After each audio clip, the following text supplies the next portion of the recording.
The alarm bells echoed through the massive space station as Dr. Kira rushed down the metal corridors. Her forearms carried data tablets while her long tail helped her balance as she moved quickly toward the emergency council meeting. Something big had happened, and the Galactic Council needed answers fast. The council chamber buzzed with worried voices from dozens of different alien species. Representatives from across the galaxy had gathered to discuss reports that made no sense. Ships were disappearing near a small yellow star system, and nobody could explain why. Admiral Thane stood at the center of the room, his thick gray skin marked with old battle scars. His deep voice boomed over the crowd. "Silence, we have serious matters to discuss." The room grew quiet as everyone turned to listen. 3 of our exploration fleets have lost contact with their scout ships near the Sol system, Thane continued. Each time the ships simply vanish without sending distress signals. Our long-range sensors show nothing unusual, but something is destroying our vessels. A small green alien with large black eyes raised a thin arm. Perhaps it is a natural space phenomenon? Black holes or solar flares can damage ships without warning. Dr. Kira stepped forward, her scientific mind already working on the problem. I have studied the sensor data from the lost ships. The disappearances follow patterns that suggest intelligent action, not natural causes. Something is deliberately targeting our scouts. Murmurs filled the chamber as the representatives discussed this news among themselves. The idea that an unknown intelligence might be attacking Galactic Council ships worried everyone present. "What do we know about this Sol system?" asked Commander Voss, a reptilian being with bright yellow scales. His military training made him think about threats and defenses. Dr. Kira activated a holographic display showing the solar system. A bright yellow star appeared in the center, surrounded by 8 planets of different sizes. The system contains several rocky planets and gas giants. Most importantly, the 3rd planet shows signs of primitive life. The hologram zoomed in on Earth, showing blue oceans and green continents. "We call them humans," Kira explained. "They appear to be bipedal mammals with basic tool-using abilities. Our initial scans suggest they have not yet developed space travel." Admiral Thane laughed, a harsh sound that echoed through the chamber. "You think these primitive creatures are destroying our advanced starships? Impossible. They probably do, not even know we exist." "That was my first thought as well," Kira admitted. "But look at these recovered images." The hologram changed to show grainy footage from a damaged probe. Bipedal figures moved across the screen, working together to carry heavy objects and build complex structures. The aliens in the chamber watched with growing interest, as the humans on screen demonstrated unusual behavior. Unlike most primitive species, these beings seem to work as organized groups, planning and executing complicated tasks with impressive coordination. "Notice their endurance," Kira pointed out. "These creatures can run for hours without stopping. They hunt in groups and never give up once they target prey. Most species either burst into quick action or move slowly to save energy. Humans do both." A tall, thin alien with purple skin spoke up. "Interesting, but hardly threatening. We have conquered thousands of primitive worlds. What makes these humans different?" Dr. Kira pulled up more footage showing human cities at night, glowing with millions of lights. They have covered their entire planet with artificial structures. No other primitive species we have encountered has achieved this level of planetary development while remaining confined to a single world. The images showed massive cities, extensive road networks, and industrial complexes that stretched for miles. What struck the alien observers as most unusual was how quickly everything had been built. Archaeological data suggested humans had advanced from simple farming to global civilization in just a few thousand years. They reproduce and expand faster than any species in our records, Kira continued. Their population has grown from millions to billions in less than a century. They have also developed weapons capable of destroying their own planet multiple times over. This information caused more concerned murmurs throughout the chamber. Species that developed planet-killing weapons while still confined to their home world usually destroyed themselves within a few generations. The fact that humans had not done so suggested unusual self-control or intelligence. Admiral Thane remained skeptical. Even if these humans are more advanced than typical primitives, they still lack space travel. How could they possibly threaten our ships? That is what worries me, Dr. Kira replied. We have no evidence of human spacecraft, yet our ships keep disappearing near their system. Either they have hidden space capabilities we cannot detect, or something else entirely is happening. The council chamber fell silent as everyone considered this possibility. The Galactic Council had explored the galaxy for thousands of years and encountered countless species. They had detailed procedures for dealing with primitive civilizations and clear protocols for first contact situations.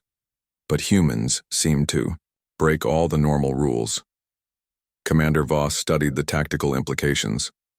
If humans are somehow responsible for destroying our ships, we need to understand how they are doing it. Our vessels have advanced shields and weapon systems. Even primitive nuclear weapons should not be able to penetrate our defenses. Unless they are not using conventional weapons, Kira suggested. Human technological development follows unusual patterns. They seem to excel at finding creative solutions to complex problems. Perhaps they have discovered methods of attack that our defensive systems are not designed to handle. Admiral Thane made his decision. Enough speculation. We need concrete information about these humans and their capabilities. I am ordering a full diplomatic mission to their homeworld. We will make first contact and determine whether they pose any real threat to the Council. Is that wise? Asked Dr. Kira. If humans are responsible for our missing ships approaching them directly could be dangerous. Dangerous? Thane laughed again. We are the most powerful military force in the galaxy. These humans are trapped on one small planet, while we command fleets that span star systems. Even if they have some primitive space capability, they cannot possibly match our firepower. The Admiral turned to address the full Council. I will personally lead a diplomatic vessel to this Sol system. We will establish contact with the humans and assess their potential as either allies or enemies. If they prove hostile, we will demonstrate the consequences of opposing the Galactic Council. Dr. Kira felt a chill run through her body as she watched the Council members nod in agreement. Her scientific training told her that humans were unlike any species they had previously encountered. Something about their rapid development and unusual behavior patterns suggested they might be far more dangerous than they appeared. But Admiral Thane had made his decision, and the Council supported him. Within days, a diplomatic mission would depart for Earth to make first contact with humanity. Kira could only hope that her concerns were wrong and that the humans would prove to be just another primitive species, ready to join the galactic community peacefully. As the Council meeting ended, and the representatives began filing out of the chamber, Dr. Kira remained behind to study the human data once more. Deep in her mind, she could not shake the feeling that they were about to make a terrible mistake. The sleek alien vessel dropped out of faster-than-light travel at the edge of the Sol system, its hull gleaming silver against the backdrop of distant stars. Captain Rex adjusted his uniform and checked the diplomatic protocols one final time. This first contact mission should be simple and routine, just like the hundreds of others he had conducted throughout his career. Rex walked through the ship's corridors, past crew members preparing for their arrival at the third planet. His species had been making first contact with primitive civilizations for over 2,000 years, and the process never varied much. Show superior technology, make reasonable demands, and accept the grateful submission of the lesser species. Most planets joined the Galactic Council willingly once they understood the benefits of membership. Captain called his communications officer from across the bridge. We are receiving multiple signals from the planet's surface. The humans appear to have basic radio technology. Excellent, Rex replied. Begin standard first contact procedures. Broadcast our greeting message in their dominant languages and request a meeting with their planetary leadership. The ship's computers had analyzed human communications during their approach, learning several Earth languages in minutes. Rex expected the usual response: confusion, fear, then excitement as the humans realized they were not alone in the universe. But the human response surprised everyone on the bridge. Instead of panic or wonder, the reply came within hours in perfect galactic standard language. Greetings, visitors from beyond our world.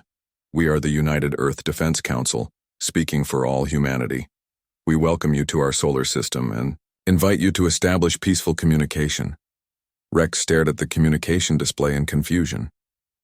How did these primitive beings know galactic standard? More importantly, how had they responded so quickly and calmly to first contact? Most species needed days or weeks to process such a momentous event. "Sir," reported the sensor officer, "we are detecting unusual activity across the planet's surface. Large numbers of humans are moving in coordinated patterns, and many of their communication networks have gone silent." Through the main viewing screen, Rex could see Earth growing larger as they approached. The planet looked exactly as described in the briefings: blue oceans, green continents, and billions of lights indicating human settlements. But something felt different about the way those lights were arranged now. "Perhaps they are preparing celebration ceremonies," suggested the communications officer. "Many primitive species hold festivals when they first encounter advanced civilizations." Rex nodded, though he felt slightly uneasy. His experience told him that first contact situations usually involved more chaos and confusion. These humans seemed almost prepared for their arrival, as if they had been expecting alien visitors. The diplomatic meeting took place in orbit above Earth, with human representatives transported aboard the alien vessel. Rex had expected to meet primitive leaders wearing simple clothing and carrying basic tools. Instead, the human delegation arrived in clean, well-fitted uniforms and demonstrated knowledge of advanced concepts that should have been far beyond their technological level. The YI lead human negotiator introduced herself as Director Lane, a middle-aged woman with sharp eyes and a calm demeanor. She spoke with confidence and intelligence that impressed even Rex, though he tried not to show it. "We appreciate your visit to our world," Director Lane began. "We understand that contact between our species represents an important moment for both our civilizations." Rex launched into his standard diplomatic speech about the benefits of joining the Galactic Council, the protection offered by the hegemony fleet, and the reasonable tribute expected from new member worlds. He explained that humans would need to provide resources and labor to support the greater galactic community, just as thousands of other species had done before them. Director Lane listened politely, occasionally asking clarifying questions that demonstrated surprising understanding of interstellar politics and economics. When Rex finished his presentation, she smiled and made a request that caught him completely off guard. "Thank you for this information, Captain Rex. We would like 24 hours to consider your proposal and discuss it with our planetary leadership." Rex felt confused by this response. Most primitive species either accepted council membership immediately or asked for protection from imaginary enemies. The idea that humans wanted time to think about such an obviously beneficial arrangement seemed strange. "Of course," he replied, maintaining diplomatic courtesy. "We will remain in orbit while you consider our generous offer." During the next 24 hours, Rex and his crew watched Earth with growing confusion. Human activity continued in those same coordinated patterns, but now it seemed even more organized and purposeful. Satellites that had been broadcasting entertainment and communication signals suddenly went quiet. Military installations that had been clearly visible to alien sensors somehow disappeared from their scans. "Captain," reported the sensor officer with concern in his voice, "I am detecting massive power fluctuations across the planet's surface. It appears that humans are redirecting energy from civilian systems to unknown purposes." Rex studied the sensor readings, trying to understand what the humans were doing. Their technology seemed primitive compared to council standards, but they were using it in ways that made no sense according to standard development patterns. When the 24-hour period ended, Director Lane contacted the alien ship with humanity's answer. "Captain Rex, we have carefully considered your proposal. After extensive discussion with our planetary leadership and consultation with our people, we must respectfully decline membership in the Galactic Council at this time." Rex felt his diplomatic training take over as he processed this unexpected response. "Perhaps you do not fully understand the benefits we are offering. Council membership provides protection, advanced technology, and access to galactic trade networks." "We understand perfectly," Director Lane replied calmly. "We simply prefer to remain independent and develop our own path forward. We hope this decision will not affect the possibility of future peaceful relations between our species." The polite rejection stunned Rex and his crew. No primitive species had ever refused council membership before. The benefits were obvious, and the alternative was continued isolation on a single world with limited resources. Rex decided that the humans needed a demonstration to help them understand their situation properly. Director Lane, I believe you. May not fully appreciate the realities of galactic politics.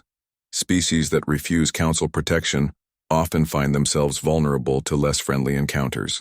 Are you threatening us, Captain? Lane asked, her voice remaining calm but taking on a slightly harder edge. Not threatening, Rex replied carefully, simply explaining the facts. Perhaps a small demonstration would help clarify the power difference between our civilizations. Rex ordered his weapons officer to target a remote human facility, an isolated research station that appeared to be uninhabited. The energy beam struck the target precisely, reducing the entire complex to glowing slag. Within seconds. As you can see, our technology is far advanced beyond your own, Rex announced. This demonstration was conducted against an empty facility to avoid casualties, but it illustrates the protection that council membership would provide against hostile forces. Director Lane's response came after a brief pause, and when she spoke, something in her voice had changed completely. Thank you for that demonstration, Captain Rex. It was very educational. However, our answer remains the same. We decline your offer. Before Rex could respond, alarms began sounding throughout his ship. The weapons officer reported with panic in his voice. Captain, our primary weapon systems are offline. I am reading. Massive electrical failures throughout the ship. Rex rushed to the main control panel as more alarms joined the chorus. Life support, communications, navigation. Every major system was either failing or behaving erratically. Warning lights flashed red across every display. How is this possible? Rex demanded. Run full diagnostics on all systems. But even as his crew scrambled to understand what was happening, Rex realized that the humans had somehow turned his own demonstration against him. The primitive species he had come to easily intimidate had just disabled his advanced starship using methods he could not even comprehend. Director Lane's voice came through the failing communication system one final time, still calm, but now carrying an undertone that made Rex's blood run cold. We told you our answer, Captain. Perhaps next time you will listen more carefully. Deep beneath the mountains of North America, General Stone watched dozens of screens showing alien ship positions throughout the solar system. The massive underground command center had been built in secret over 30 years ago, designed for exactly this kind of situation. Humanity had been preparing for first contact since their early space programs detected unusual signals from distant stars.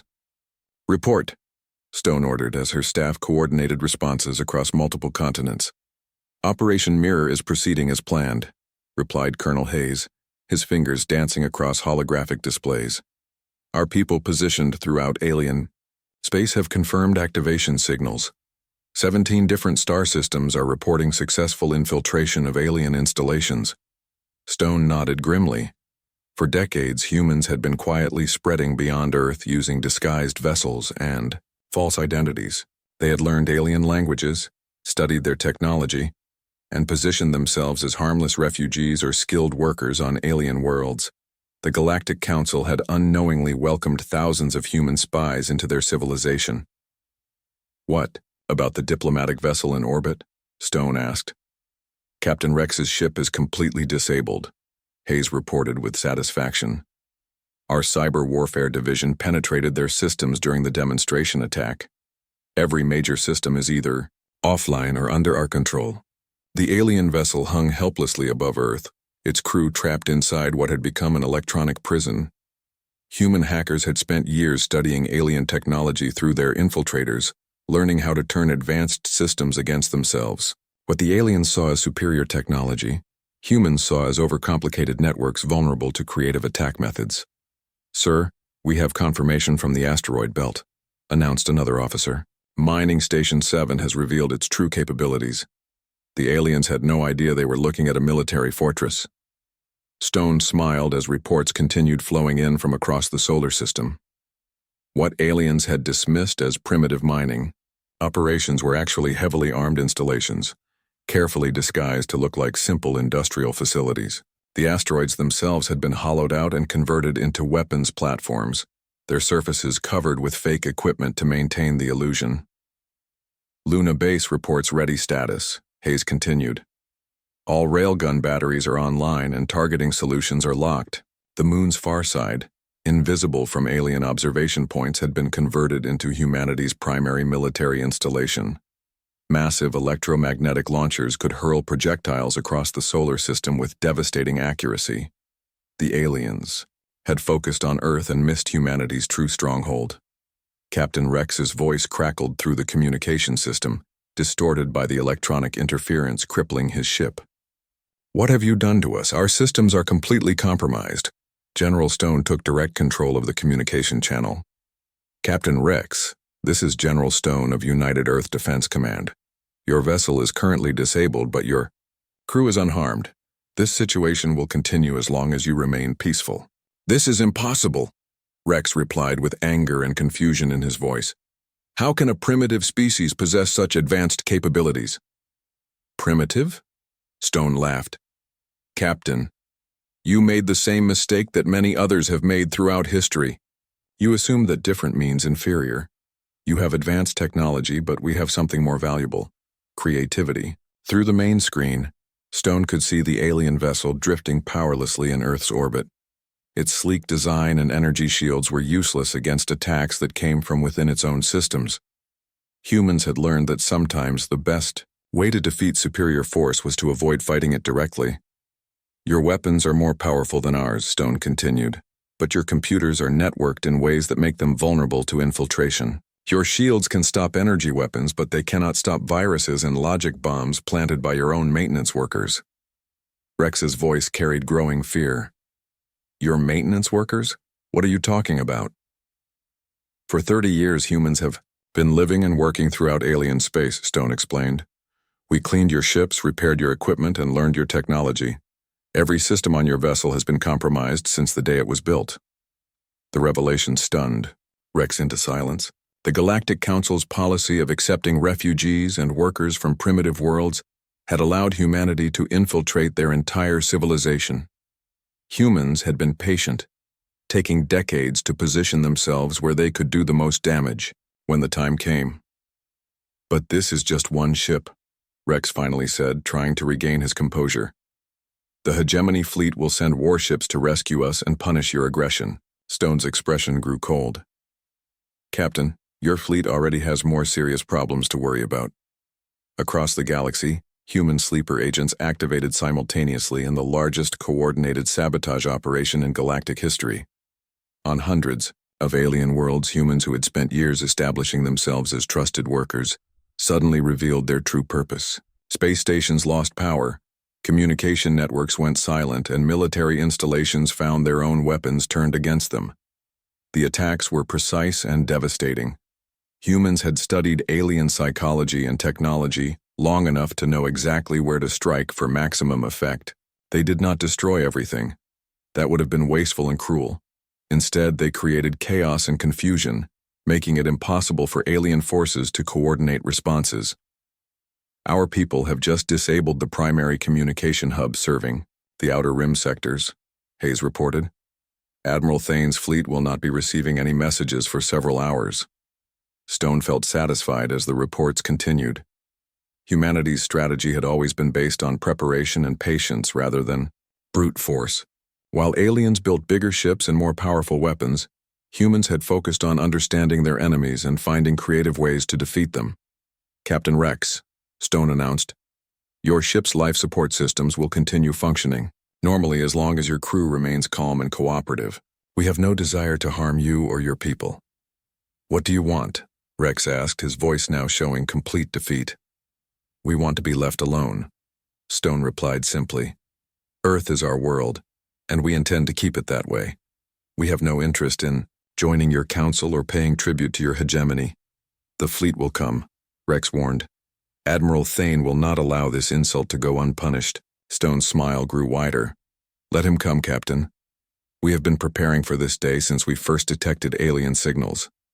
Your admiral is about to learn that humans are very good at turning disadvantages into advantages." The command center, buzzed with activity as staff coordinated defensive preparations throughout the solar system. Automated systems activated weapon platforms hidden in seemingly innocent locations. Supply ships revealed their true nature as electronic warfare vessels. Even civilian satellites began broadcasting signals designed to disrupt alien navigation systems. "Sir, we are receiving reports from our assets in the core systems," announced another officer. 3 major shipyards have experienced catastrophic system failures. It appears that the aliens are having trouble organizing any kind of coordinated response. Stone nodded with satisfaction. The beauty of humanity's plan was its scope and timing. Rather than waiting for aliens to attack Earth and then defending desperately, humans had struck first across the entire galaxy. By the time alien forces realized what was happening, the damage would already be done. "What happens now?" Rex asked quietly. "Now, Captain, your people learned that humans are not the primitive species you thought we were," Stone replied. "We are survivors, adapters, and problem solvers. We have been preparing for this encounter since we first looked up at the stars and wondered who else might be out there." General Stone turned away from the communication panel and addressed her staff. "Phase 2 is now authorized. Begin Operation Homecoming." Throughout the solar system, hidden human installations revealed their true capabilities as humanity prepared to show the galaxy exactly what they were capable of when properly motivated. The aliens had come seeking easy conquest and tribute. Instead, they had awakened something that would change the balance of power among the stars forever. Admiral Thane paced the bridge of his flagship as reports flooded in from across the galaxy. His massive frame cast long shadows under the emergency lighting, and his scarred face showed the anger building inside him. 3 days had passed since Captain Rex's diplomatic mission had failed, and now the situation had spiraled completely out of control. "Another communication hub has gone offline in the Centauri sector," reported his intelligence officer with barely concealed panic. "That makes 12 major installations compromised in the last 48 hours. Thane slammed his fist on the command console, causing several crew members to flinch. "How is this possible? These humans are supposed to be confined to a single planet. How are they attacking installations across the entire galaxy?" The tactical officer pulled up holographic displays showing the scope of the sabotage. Red markers indicated compromised facilities scattered across hundreds of star systems. The pattern made no sense according to any known military strategy. "Sir, intelligence reports suggest that humans have been infiltrating our civilization for decades," the officer explained carefully. "They appear to have positioned agents throughout Council space, disguising them as refugees and workers." "Impossible," Thane roared. "Our security protocols would have detected hostile infiltrators immediately." Dr. Kira's voice came through the communication system from her research station. "Admiral, I have been analyzing the attack patterns. The humans are not using conventional infiltration methods. They have been integrating themselves into our society over multiple generations, becoming trusted members of our communities before revealing their true purpose." Thane felt a chill run down his spine as he considered the implications. If humans had been living among alien populations for decades, learning their languages and customs, then the scope of their intelligence gathering was beyond anything he had ever encountered. "How many of them are out there?" he asked quietly. "Unknown, sir," Kira replied. "Our preliminary estimates suggest thousands, possibly tens of thousands, spread across the major trade routes and communication hubs." The Admiral made his decision with characteristic military decisiveness. "Assemble the 3rd Battle Fleet immediately. We will proceed to this Sol system and crush these humans before they can cause any more damage." "Sir," his navigation officer said hesitantly, "the 3rd Battle Fleet consists of over 200 vessels, including 15 Dreadnought-class warships. Are you certain we need such massive firepower against a pre-spaceflight civilization?" Thane's eyes burned with determination. "These humans have proven they are far more dangerous than we initially believed. I will not underestimate them again. We will approach their system with overwhelming force and demonstrate the consequences of opposing the Galactic Council." The massive fleet assembled over the next several hours, its ships stretching across space in an impressive display of alien military power. Each vessel carried enough firepower to devastate entire planets. and their combined force represented the largest military deployment in recent galactic history. As the fleet prepared for faster-than-light travel, Admiral Thane addressed his commanders through the communication network. "This human infestation ends now. We will sweep through their system, destroy any resistance, and make an example that will discourage other primitive species from similar acts of rebellion." The journey to Sol system took 2 days, during which reports of sabotage continued arriving. From across the galaxy, human agents were disrupting supply lines, compromising military installations, and creating chaos throughout the Council's territory. The scale of coordination required for such operations suggested planning that had been in progress for decades. When the fleet dropped out of faster-than-light travel at the edge of Sol system, Admiral Thane expected to find a primitive world, cowering in fear of his arrival. Instead, his sensors detected something that made no sense according to any tactical manual. The humans were gone. "Sir, I am not detecting any human vessels in the inner system," reported the sensor officer with confusion. "Earth appears to be operating normally, but there are no ships in space anywhere near the planet." Thane studied the tactical displays showing the positions of planets, asteroids, and space debris throughout the system. Everything looked exactly as described in the original intelligence reports, except for the complete absence of any human space presence. "Perhaps they are hiding on their planet's surface," suggested the tactical officer. "Many primitive species retreat to their homeworld when faced with superior force."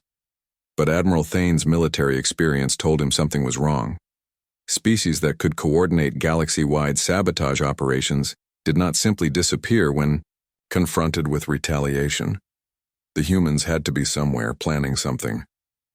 "Begin systematic sweeps of the entire system," Thane ordered. "I want every asteroid, moon, and piece of space debris examined for hidden installations or camouflaged vessels." The alien fleet spread out through the solar system, their advanced sensors probing every possible hiding place. They found exactly what the original surveys had reported: mining operations on various asteroids, research stations on several moons, and communication satellites orbiting the planets. Everything appeared completely normal and harmless. "Admiral," the communications officer announced, "we are receiving a transmission from Earth. It appears to be from their planetary leadership." General Stone's voice filled the bridge with calm confidence. "Admiral Thane, welcome to our solar system. We understand you have come a long way to visit us." "Where are your warships?" Thane demanded. "We know you have space capability beyond what you initially revealed." "Warships," Stone replied with what sounded like genuine confusion. "Admiral, we told your Captain Rex that we are not interested in joining your council. We have no warships, because we have no intention of fighting you." Thane felt his anger building again. "Your agents have been sabotaging installations across the galaxy. This act of war will not go unpunished." "I think there may be some misunderstanding," Stone said calmly. "We have asked our people living throughout the galaxy to express their concerns about the treatment they have received. Perhaps some of them became a bit enthusiastic in making their point." The casual dismissal of galaxy-wide sabotage as mere enthusiasm infuriated Thane beyond measure. "You will surrender immediately, or we will reduce your planet to ash." "That would be unfortunate," Stone replied, her voice remaining maddeningly calm. "But if that is your decision, we cannot stop you." Admiral Thane cut the communication and turned to his weapons officer. "Target their primary population centers. Prepare to demonstrate the price of defying the Galactic Council." But before the weapons officer could comply, alarms began sounding throughout the flagship.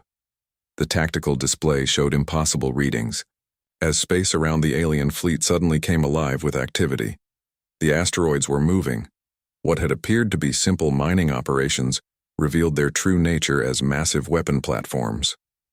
Chunks of rock that should have been drifting harmlessly through space suddenly fired engines and changed course, accelerating toward the alien fleet with deadly intent. "Evasive maneuvers," Thane shouted, but his massive dreadnoughts were too large and slow to avoid the incoming projectiles. The first kinetic impact struck with devastating force. Asteroids moving at incredible velocity punched through alien shields and armor, as if they were made of paper. ships that had survived battles, with entire civilizations found themselves crippled by flying chunks of rock. "How is this possible?" demanded the weapons officer as more alarms filled the bridge. "These are just rocks. Our shield should stop them easily." Dr. Kira's voice came through the communication system with scientific fascination mixed with terror. "They are not just rocks, Admiral. The humans have converted the entire asteroid belt into a weapon system. They are using kinetic energy on a scale we have never encountered before." Admiral Thane watched in horror as his fleet, the pride of the Galactic Council's military might, was torn apart by an enemy that seemed to be everywhere and nowhere at once. The humans had turned their entire solar system into a trap, and he had flown directly into it with the largest fleet in Council history. The emergency session of the Galactic Council met in chaos as representatives from across the galaxy demanded answers. Admiral Thane's third battle fleet, the most powerful military force in Council history, had been reduced to scattered wreckage, floating through the Sol system. Only a handful of ships had escaped to bring word of the disaster back to Council space. Dr. Kira stood before the assembled delegates, her 4 arms gesturing at holographic displays showing the aftermath of the battle. The images were almost too shocking to believe. Massive dreadnoughts had been cut in half by chunks of rock moving at impossible speeds. Advanced energy shields had been useless against simple kinetic force applied with terrifying precision. "The humans did not defeat our fleet through superior technology," Kira explained to the stunned audience. "They defeated us by thinking differently about warfare itself." Ambassador Rill, a tall insectoid being from the core systems, clicked his mandibles in confusion. "Explain how primitive beings could destroy our most advanced warships using asteroids." Kira activated a tactical replay showing the battle from multiple angles. "The humans spent decades converting their asteroid belt into the largest weapon system ever constructed. They did not build ships to fight our ships. Instead, they turned their entire solar system into a fortress designed specifically to counter our advantages." The delegates watched in horrified fascination as the replay showed human strategy unfolding. What had appeared to be harmless mining operations revealed themselves as carefully disguised military installations. Asteroids that should have been drifting randomly through space suddenly moved with purpose and deadly accuracy. "They studied our tactics, our technology, and our psychology," Kira continued. "Then they designed countermeasures that turned our strengths into weaknesses. Our shields are powerful against energy weapons but useless against kinetic projectiles moving at those velocities." Commander Voss raised a scaled hand. "How did they achieve such precise targeting? Our ships were moving at high speed with evasive patterns. That is perhaps the most disturbing aspect of their capabilities," Kira replied grimly. "Analysis of the surviving sensor data suggests they have been tracking our fleet movements since we entered their system, possibly since we left Council space." The chamber erupted in worried voices as the implications became clear. If humans could monitor galactic fleet movements from their single planet, then nowhere in Council space was truly secure from their observation. "There is more," Kira announced, causing the chamber to fall silent again. "During the battle, human forces captured several of our vessels intact. They now have access to our most advanced technology, including faster-than-light travel and quantum communication systems." Ambassador Rill's compound eyes reflected the chamber's lighting as he processed this information. "Are you suggesting that humans will now expand beyond their system?" "They already have," came a new voice from the chamber entrance. Every delegate turned to see General Stone walking calmly into the council chamber, flanked by 2 human companions. Her presence caused immediate uproar as security forces moved to surround the humans, but Stone raised her hand peacefully. "I come under diplomatic immunity as a representative of Earth," she announced clearly. "We have important matters to discuss." Dr. Kira stared at the human general with scientific fascination mixed with fear. "How did you get here? This station is in the heart of Council space, hundreds of light years from your system." Stone smiled calmly. "We have been traveling between the stars longer than you realize, Dr. Kira. Your people have been very helpful in providing transportation over the years, though they did not know they were doing so." The revelation sent another wave of shock through the assembled delegates. If humans had been moving freely through Council space without detection, then their intelligence network was even more extensive than anyone had imagined. Ambassador Rill stepped forward, his voice carrying authority despite his obvious nervousness. State your business here, human. Your species has committed acts of war against the Galactic Council. Acts of war? Stone replied with raised eyebrows. Ambassador, we defended our home system when attacked by your fleet. Everything else has been the result of your own people's actions over many years. What do you mean? Demanded Commander Voss. Stone gestured to her companions, who activated a portable holographic projector. Images began appearing in the center of the chamber, showing scenes from across the galaxy. Human workers being mistreated on alien worlds, families separated by council policies, and individuals forced into labor contracts they could not escape. For 30 years, humans have been living throughout your civilization, Stone explained. Many came willingly, seeking opportunities and new experiences. Others were brought against their will or found themselves trapped by circumstances beyond their control. The images showed the harsh reality of human life under alien rule. While some had found success and acceptance, many others had faced discrimination, exploitation, and abuse. The Council's policies toward primitive species had created a population of second-class citizens scattered across the galaxy. What happened with Admiral Thane's fleet was not an unprovoked attack, Stone continued. It was the inevitable result of decades of systematic oppression. Our people finally decided they had endured enough. Dr. Kira studied the human general with growing understanding. You coordinated a galaxy-wide resistance movement using existing populations of your own species. We simply gave our people the tools and coordination they needed to stand up for themselves, Stone confirmed. Every act of sabotage was carried out by humans who had been living and working in those locations for years. The chamber fell silent as delegates processed this information. The scope of human planning and patience was beyond anything they had encountered before. Most species either submitted quickly to council authority or were conquered within a few years. Humans had spent decades quietly building a resistance network that spanned the entire galaxy.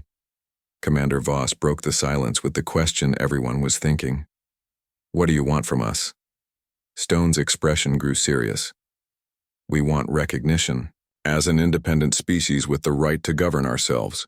We want fair treatment for humans currently living in council space, and we want assurance that Earth will be left alone to develop according to our own choices. And if we refuse? Ambassador Rill asked. Stone's smile returned, but now it carried an edge that made several delegates step backward. Then you will discover that our preparations for resistance extend far beyond what you have seen so far. Dr. Kira activated her own holographic display, showing current reports from across the galaxy. Our intelligence services estimate that human sabotage has disrupted approximately 40% of our major infrastructure networks, communication hubs, supply depots, manufacturing centers, all compromised by people we trusted. Those same people are still in position, Stone pointed out calmly. They have demonstrated remarkable restraint so far, focusing on disabling rather than destroying. But patience has limits. The threat was clear without being stated directly. Humans had proven they could cripple galactic civilization whenever they chose to do so. The only question was whether the Council would negotiate or force them to escalate their resistance. Ambassador Rill looked around the chamber at his fellow delegates before speaking. What guarantees can you offer that human aggression will not continue? The same guarantees you can offer us, Stone replied. Mutual respect and peaceful coexistence.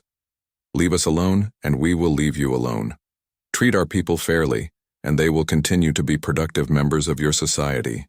And if we agree to these terms? Asked Commander Voss. Stone's expression softened slightly. Then you will find that humans can be valuable allies rather than dangerous enemies.